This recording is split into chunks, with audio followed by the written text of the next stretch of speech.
Locked On Podcast Network and Odyssey present Locked On Sports Today. The Browns and Ravens meet for control of the AFC North. Can the Browns take that next step? Also, the Bucks got 54 from Giannis but fell to the upstart Pacers, and we get an inside look at the New York Giants. I'm Peter Bukowski, starting your day with the can't-miss stories and biggest debates in sports.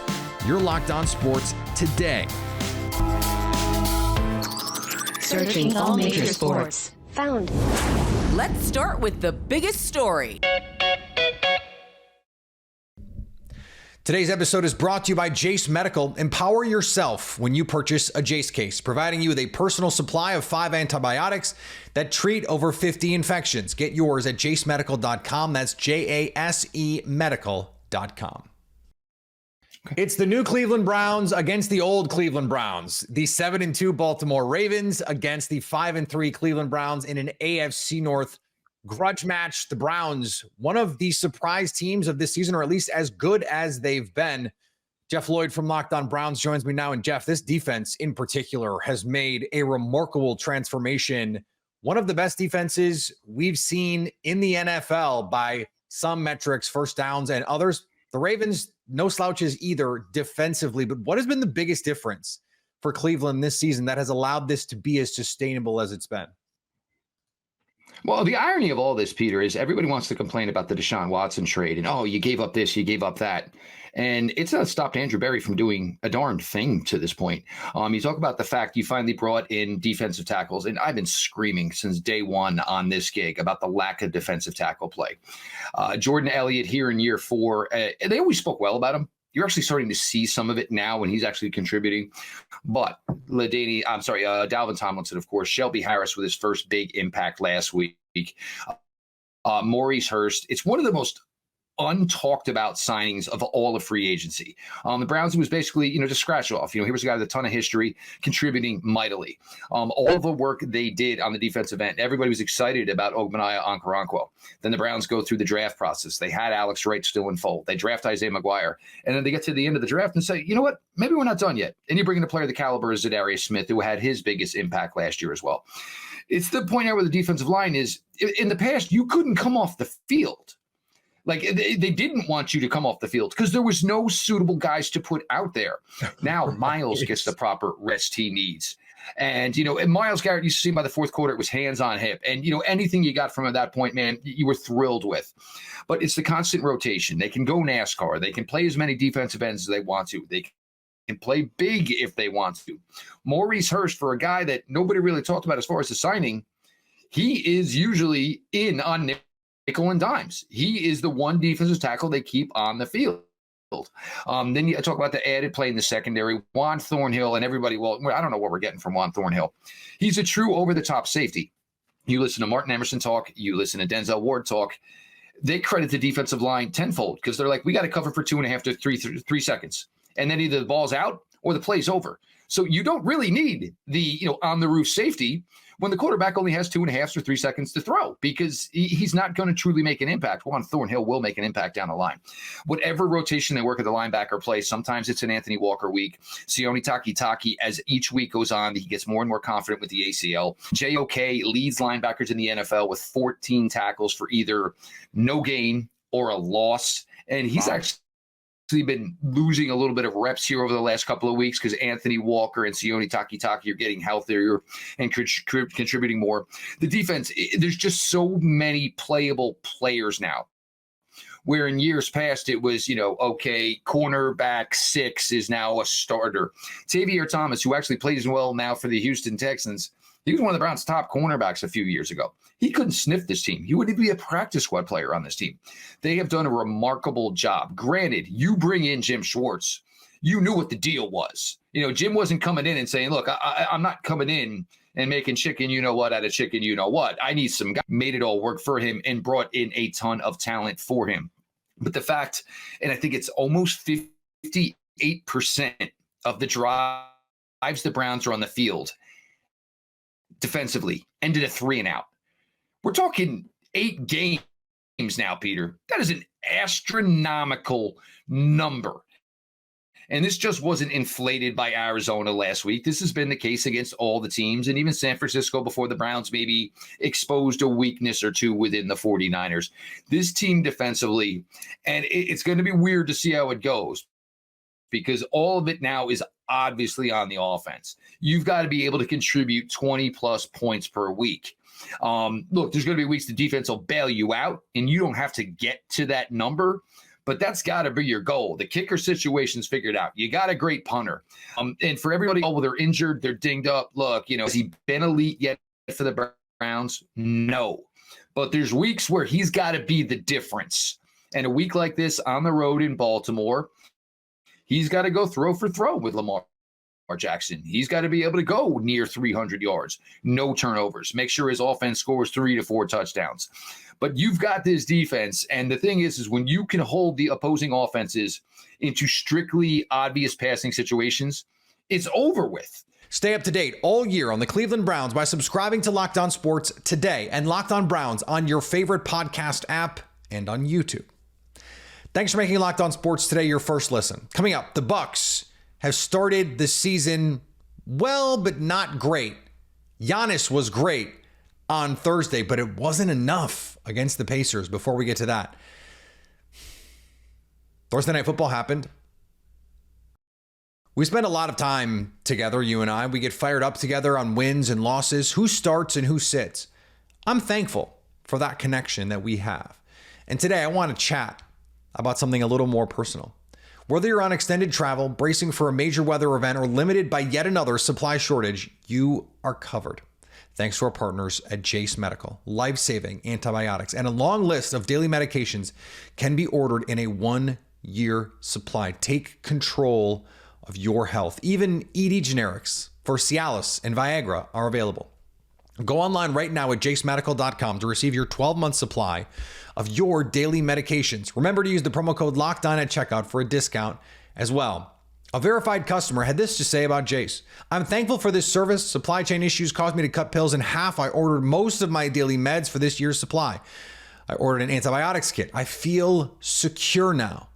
Prices are lower than local pharmacies. I highly recommend this for everyone. If you or someone you love get some peace of mind by having a 1-year supply of daily medications, go to jasemedical.com to see if you can get it for yourself. Remember to use the promo code LOCKEDON for $20 off your purchase.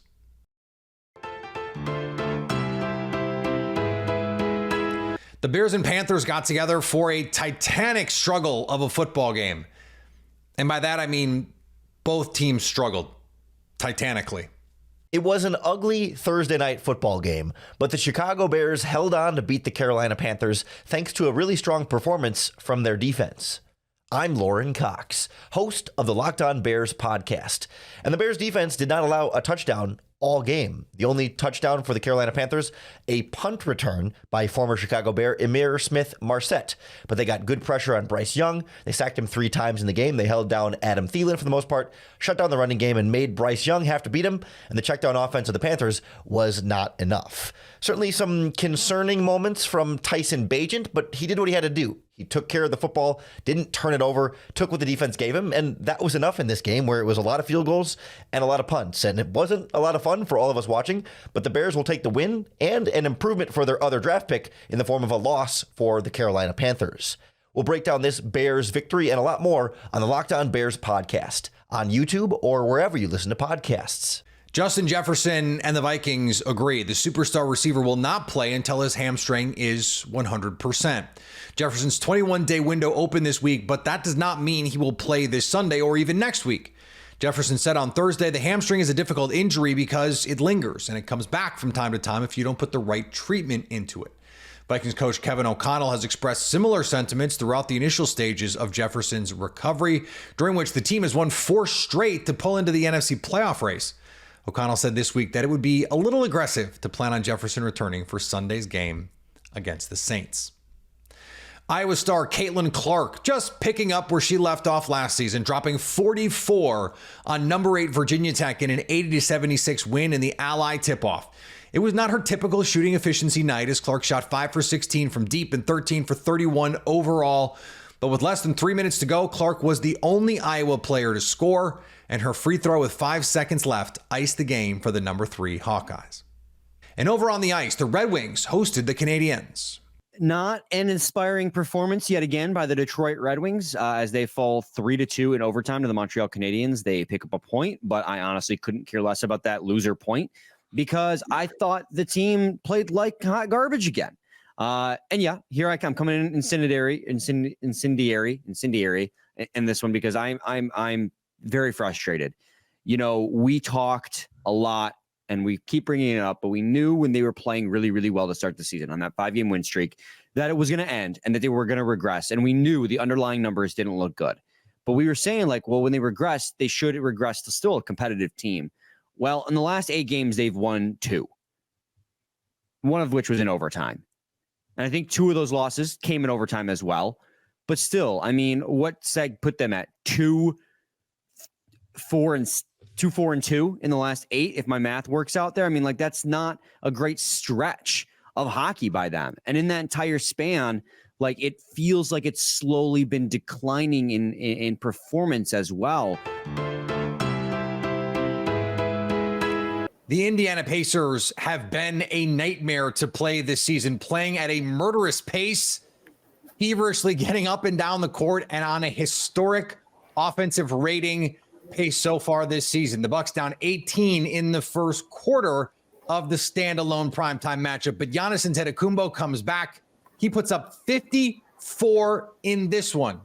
Tyrese Halliburton said, "Not in my house." They squeak out a 126-124 win. Halliburton hit the go-ahead 3 in the final seconds. Tony East joins me from the arena in Indianapolis. Tony, it was an electric atmosphere there. What about this young Indiana team has them playing so well right now, 6-3? You said his name there. Tyrese Halliburton has just been absolutely wonderful to start this season. Today, I mean, like, today didn't even feel like his most forceful game of the season. He had 43 over the weekend against the Hornets. Today, 29-10, and like a ho-hum game for him, right? Like, that's the kind of season he's having. He even said earlier in the season, this feeling's kind of gone away, but he felt like he was coasting at times, and he would still be putting up these insane stat lines against really good teams, and no one's had an answer for him. The Bucks tried some zone today. They tried to press 3/4 of the court, and that stuff wasn't working. Halliburton's so good at reading the game and getting the Pacers to run their pace. They're near the top in pace. They have the top offensive rating because he's been so good. And then their recent surge was guided by a guy who had a fantastic close to this game. That's Bennedict Mathurin, who guarded Giannis well down the stretch, who hit some big buckets too. Those 2 young guards in tandem have this team really surging right now. Yeah, we have to talk about the defense because the Bucks had a 113-103 lead more than midway through the fourth quarter, and it was getting stops down at the end of this game that ultimately sealed this win for them, including on Chris Middleton and Giannis Antetokounmpo, keyed, as you mentioned, by Bennedict Mathurin, who has not quite reached the peaks that we saw early in his rookie season. Does this hint to you that the defense can get to a level where this can be a no-doubt playoff team by the end of the year if everything goes the way that it could? Maybe not a no-doubt level of defense. They're still really low in the, they were 30th as early as last week entering. Yeah, not great. They're 26th now, but they have a level on defense. It's clearly there, right? Their best defensive lineups have been good. Their bench in particular has defended well. So they have a new scheme this year, right? They have Bruce Brown in the mix now, who came from the Nuggets. They're still figuring things out on that end of the floor. And as you saw, when it does click, like it did late in this game when they're locked in. And Rick Carlisle, their head coach, even said post-game just now, they tried some new stuff late in this game that they've only practiced a little bit on that end of the floor. Clearly it was working with the way they were defending Giannis, trying to keep him catching the ball away from the rim, trying to not let him get to the middle. That was working. Mather's doing a good job there. Bruce Brown is doing a nice job on Middleton late in this game. They can find another gear there. I don't know if it'll be high enough to be a lock for a top whatever seed in the East, but certainly good enough to get them up to where they want to be, which is in that playoff mix for sure this season. They're there now at top 3, and you saw that defensive gear. They've been working on that a ton in training camp, and finally at the end of this game when they needed it, like you said, down big in the fourth, it all came together in a big win. Well, and the flip side of this is the offense has been that good, and we saw a team like Sacramento last year just offense their way to home court advantage in the first round, especially when the Bucks are still figuring this stuff out. May not be the regular season team they've been in years past. Who knows what happens with Philadelphia and Joel Embiid's health? Like, Indiana has to feel like, hey, if our offense really is this good, like maybe that's enough to get us in this home court advantage conversation. For sure, right? I just said they've been working on defense so much, and that's because they know they're going to be good on offense, right? With the personnel they have, with Halliburton at the helm, right? Their head coach, Rick Carlisle, has called him a basketball savant in the past. Every game he plays in, they win his minutes, basically. They've lost his minutes in 2 games this season. Would you like to know his plus-minus in both of those games?